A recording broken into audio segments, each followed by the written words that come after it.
دوستو AQ مدنی net work channel کو subscribe اور لائک کر کے ہماری حوصلہ افزائی فرمائیں۔ انا نحن نزلنا الذکر وانا له لحافظون صدق اللہ العظیم وقال النبی صلی اللہ علیہ وسلم خیرکم من تعلم القرآن وعلمه او کما قال علیہ الصلاۃ والتسلیم۔ برادران محترم، عزیز ساتھیو، پردہ نشی خواتین، میری مائیں اور بہنیں، اللہ رب العزت کا کرم ہے کہ اللہ رب العزت نے ہمیں اور آپ کو اس بابرکت مجلس کے اندر بیٹھنے کی توفیق بخشی۔ یہ پروگرام اور آج کا یہ اجلاس، جیسا کہ ہم اور آپ بخوبی جانتے ہیں کہ یہ عظمت قرآن اور عظمت حفاظ کی نسبت سے رکھی گئی۔ یہ پروگرام جو آج یہ سجایا گیا ہے، یہ ایک جشن کا موقع ہے، ایک خوشی کا موقع ہے ہمارے اور آپ کے لیے کہ ہمارے گاؤں کا ایک فرزند، ایک لڑکا الحمدللہ ثم الحمدللہ آج حافظ قرآن ہوا۔ اسی کی مناسبت سے، اسی مقصد کے لیے اور اس بچے کی حوصلہ افزائی کے لیے اس پروگرام کو رکھا گیا، اور ہماری اور آپ کی شرکت، یہاں پر آنا اس بچے کے حوصلہ افزائی کے لیے اور اس بچے کے دعا کے لیے آنا ہوا ہے کہ آگے کے جو مراحل ہیں وہ اللہ رب العزت آسانی کے ساتھ تکمیل تک پہنچا دیں۔ اسی مناسبت سے ہم اور آپ یہاں پر جمع ہوئے۔ اسی لیے میں ان تمامی حضرات سے گزارش کر رہا ہوں جو اب تک اس پروگرام میں نہیں آئے ہیں، ان سے مجھے گزارش ہے کہ آپ جتنا جلد ہو سکے اپنی ضروریات سے فارغ ہو کر، اپنی ضروریات کو ٹال کر کے اس عظیم الشان اجلاس عام کے اندر، جو کہ عظمت حفاظ اور عظمت قرآن پاک کی نسبت سے رکھا گیا، اس نسبت سے کم از کم اس نسبت کا خیال کرتے ہوئے آپ حضرات سے گزارش ہے کہ اس محفل کے اندر آپ تشریف لیں۔ بعض حضرات یہ سوچتے ہوں گے کہ یہ جو پروگرام ہو رہا ہے، یا تقریریں ہو رہی ہے، یا نعتیں پڑھی جائیں گی، تلاوت کی جائے گی، اس کی آواز تو میری کانوں سے ٹکرا رہی ہے، میرے کانوں میں آ رہی ہے، تو مجلس کے اندر جانے سے کیا فائدہ؟ میں ان حضرات کو یہ کہنا چاہتا ہوں کہ آپ صلی اللہ علیہ وسلم کی حدیث ہے، النظر الی العالم عبادت، کہ عالم کو دیکھنا بھی عبادت ہے۔ آپ گرچہ اپنے گھروں سے، اپنے دروازوں پر بیٹھ کر کے اس پروگرام کو سن رہے ہیں، اور اس پروگرام کی ایک ایک آواز آپ کی کانوں سے ٹکرا رہی ہے، ویسے تو آپ ہر روز ہر وقت علماء کرام اور مفتیان عظام کے بیانوں کو موبائلوں کے ذریعے سے سن لیا کرتے ہیں، لیکن میں آپ کو بتاتا چلوں کہ جو ثواب اور جو روحانیت ان مجالس کے اندر آ کر کے ملتی ہے، وہ روحانیت اور وہ برکات آپ کو گھر بیٹھے میسر نہیں ہو سکتا۔ گھر بیٹھے یہ چیزیں نہیں حاصل ہو سکتی ہے، یہ چیزیں آپ کو بالمشافہ سامنے حاصل ہو سکتی ہے۔ یہ علماء کرام کی زیارت کرنا، ان علماء کرام کو زیارت کرنے کے لیے نہ جانے دور دراز کے اسفار طے کرنے پڑتے ہیں، لیکن آج ہمارے بیچ ایک بہترین شاعر اسلام، جو اپنے علاقے ہی نہیں بلکہ پورے ہندوستان کے اندر نعت پڑھنے کے لیے جاتے ہیں، اور نعت لوگ سننا ان کا پسند کرتے ہیں، اور ایک بہترین انداز میں گاتے ہیں، حضرت مولانا عابد حسین صاحب نیموی قاسمی، جو آج ہمارے درمیان موجود ہیں۔ میں پھر سے ادباً اور آخری بار گزارش کر رہا ہوں ان تمام حضرات سے جو ادھر ادھر ٹہل رہے ہیں محفل کے اندر آ جائیں اور محفل کو کامیاب بنائیں، کیونکہ یہ نسبت بڑی عظیم ہے، نسبت عظمت قرآن اور عظمت حفاظ۔ آج ہمارے گاؤں کا بچہ ایک حافظ قرآن بنا، ہم اس کی حوصلہ افزائی کے لیے اس محفل کے اندر آتے ہیں تو انشاءاللہ کل قیامت کے دن اس وقت اللہ رب العزت اس حافظ قرآن کو یہ کہے گا کہ تم اپنی شفاعت سے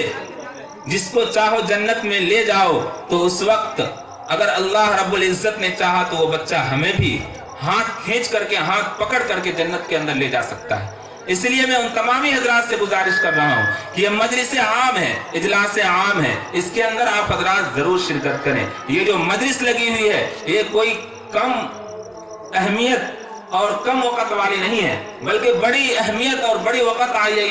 مجالس کی احادیث کے اندر۔ ایک حدیث کے اندر آیا ہے کہ آپ صلی اللہ علیہ وسلم صحابہ کرام کے درمیان بیٹھے ہوئے تھے حلقہ لگا کر کے، تو آپ صلی اللہ علیہ وسلم نے فرمایا ہے میرے صحابہ کرام، جب تمہارا گزر جنت کے باغیچے سے ہو تو کچھ کھا پی لیا کرو۔ صحابہ کرام کو بڑی حیرت ہوئی کہ یا رسول اللہ، ایک طرف آپ جنت کی صفت یہ بیان فرماتے ہیں کہ مالا عین رأت، جنت ایسی چیز ہے یا جنت کی نعمتیں اس انداز کی ہے کہ مالا عین رأت، جس کو دنیا کی کسی آنکھوں نے نہیں دیکھا، ولا اذن سمعت، اور جس کی صفت کے بارے میں کہ وہ چیز کیسی ہوگی، کس انداز کی ہوگی، کس اعتبار کی ہوگی، ولا اذن سمعت، اس کی حقیقت کے بارے میں کسی قانون نے نہیں سنا،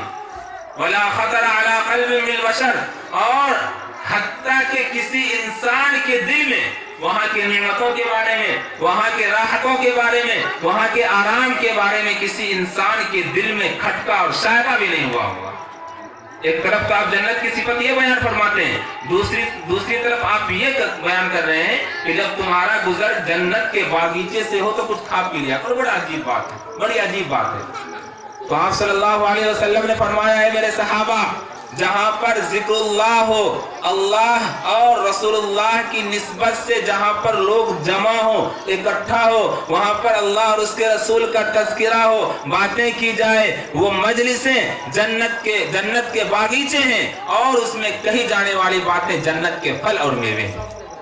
تو میں دوستو، ان مجالس کو کم درجے کی مت سمجھیں، ان مجالس کی بڑی اہمیت آئی ہے، تو اس میں کہی جانے والی باتیں جنت کے پھل اور میوے ہیں، اور ان مجالس کو تشبیہ دی گئی ہے جنت کے باغات سے۔ اس لیے میں پھر سے ایک مرتبہ گزارش کر رہا ہوں، جو حضرات ادھر ادھر ٹہل رہے ہیں وہ حضرات مجلس کے اندر آ کر کے علماء کرام کے بیانات سے مستفیض ہوں۔ تو خیر، اب آگے آپ کو لیے چلتا ہوں تاکہ اس پروگرام کا جتنا جلد ہو سکے آغاز ہو۔ میرے دوستو، اللہ رب العزت نے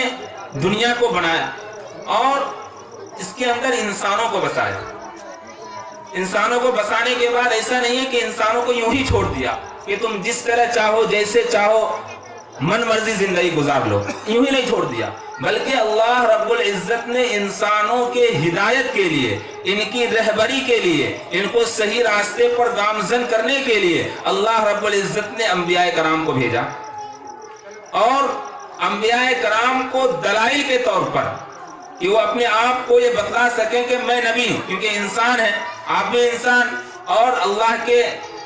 انبیاء اور رسول جو بھیجے گئے اللہ کے جانب سے وہ بھی انسان۔ تو ظاہر سی بات ہے، جب میں آپ سے کہوں گا کہ میں نبی ہوں، اللہ کا بھیجا ہوا رسول ہوں، تو آپ کو اعتراض ہوگا ہی کہ ہم جیسے آدمی اور کہہ رہا ہے کہ میں اللہ کا نبی اور اللہ کا رسول ہوں۔ تو اللہ رب العزت نے دلائل کے طور پر ان حضرات کے پاس معجزات کو دیا، معجزات کو دیا، اور انبیاء کرام کو جو معجزہ دیا گیا تھا ہر زمانے کے اعتبار سے مختلف معجزات تھے۔ جس زمانے میں جس چیز کا زیادہ چرچا تھا اسی حساب سے انبیاء کرام کو معجزہ دیا گیا۔ چنانچہ موسیٰ علیہ السلام کے زمانے میں جادو کا بڑا چرچا تھا، اور ایک سے بڑھ کر ایک جادوگر اس زمانے میں پائے جاتے تھے۔ تو اللہ رب العزت نے حضرت موسیٰ علیہ السلام کو ایسا معجزہ دیا جو جادو کو مات دے کر کے معجزہ کی اونچائی کو اور معجزہ کی حقانیت کو ثابت کر سکے. عصا اور بغل سے ہاتھ نکالا، روشنی، یہ تمام معجزات اللہ رب العزت نے حضرت موسیٰ علیہ السلام کو دیا. اس کے بعد آگے چلتے ہیں. حضرت عیسیٰ علیہ السلام کو، حضرت عیسیٰ علیہ السلام کے زمانے میں طب کا بڑا شور تھا. بڑے بڑے ڈاکٹر ماہر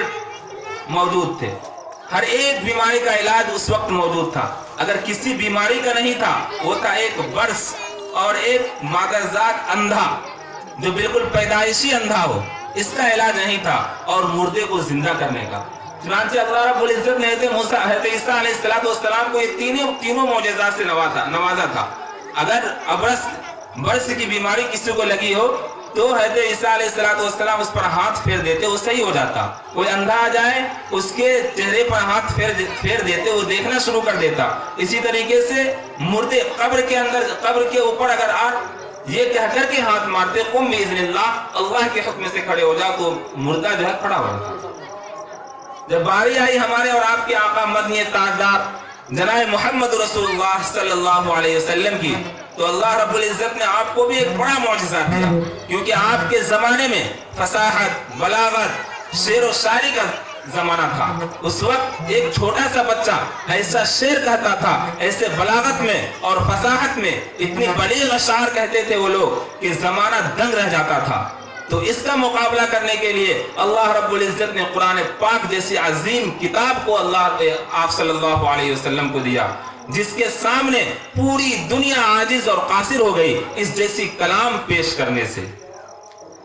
اس جیسی آیت یا سورہ یا آیت تو دور کی بات ہے، اس جیسے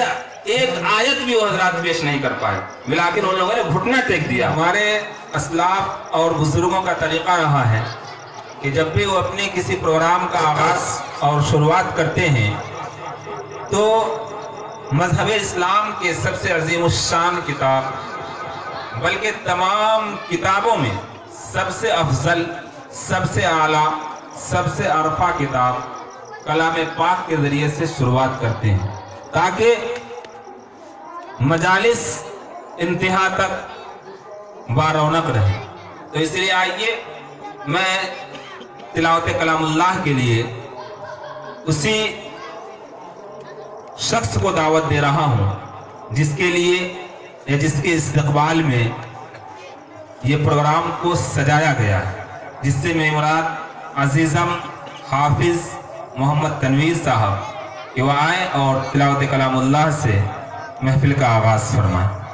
أعوذ بالله من الشيطان الرجيم. بسم الله الرحمن الرحيم. أقم الصلاة لدلوك الشمس إلى غسق الليل وقرآن الفجر إن قرآن الفجر كان مشهودا ومن الليل فتهجد به نافلة لك عسى أن يبعث ربك مقاما محمودا وقل رب أدخلني مدخل صدق وأخرجني مخرج صدق واجعلني من لدنك سلطانا نصيرا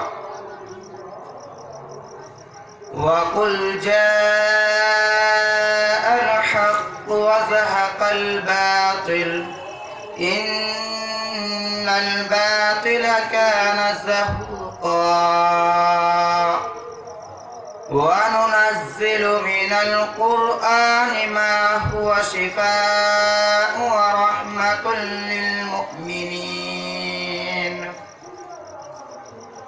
ولا يزيد الظالمين إلا خسارا وإذا أنأمنا على الإنسان أعرض ونأى بجانبه